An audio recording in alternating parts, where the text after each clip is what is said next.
আর্জেন্টিনার বিপক্ষে 4-1 গোলের হার, আর তাতেই নাকি বিদায় ঘণ্টা বেজে গেছে ব্রাজিল কোচ দরিভাল জুনিয়রের। বিভিন্ন গণমাধ্যম সূত্রে জানা গেছে এবার রিয়াল মাদ্রিদের বর্তমান কোচ কার্লো আনচেলোত্তিকে নাকি সেলেসাওদের দায়িত্ব দিতে চায় সিবিএফ। তবে এর আগেও একবার এই কোচকে প্রস্তাব দিয়েও সে যাত্রায় না শুনতে হয়েছিল ব্রাজিলকে। তাই তো এবার প্ল্যান বি রেডি রেখেছে তারা। রাডারে রেখেছে আরেকজন কোচকে, যার নাম হোর্হে জেসুস। ব্রাজিলিয়ান ফুটবলের সংস্কৃতি সম্পর্কে যার জ্ঞান অসাধারণ।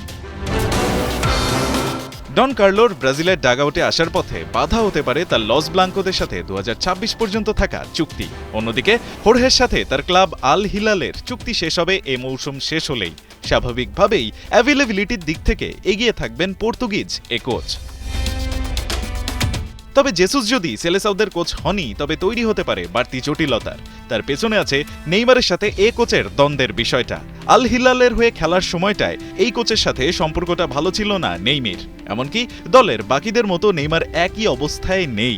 জেসুসের এমন মন্তব্য ভালোভাবে নেননি তখন তিনি। নেইমারের সাথে জেসুসের বিরোধ এই পর্তুগিজ কোচের ব্রাজিলে আসার পথে বাধা হতে পারে বলে ধারণা করছেন অনেকেই। জেসুসকে বিবেচনায় রাখলেও সিবিএফ এর চোখ মূলত তাই রয়েছে আনচেলোত্তির দিকেই। সিবিএফ প্রেসিডেন্ট এনদালদো রদ্রিগেজও আনচেলোত্তির বিশেষ ভক্ত।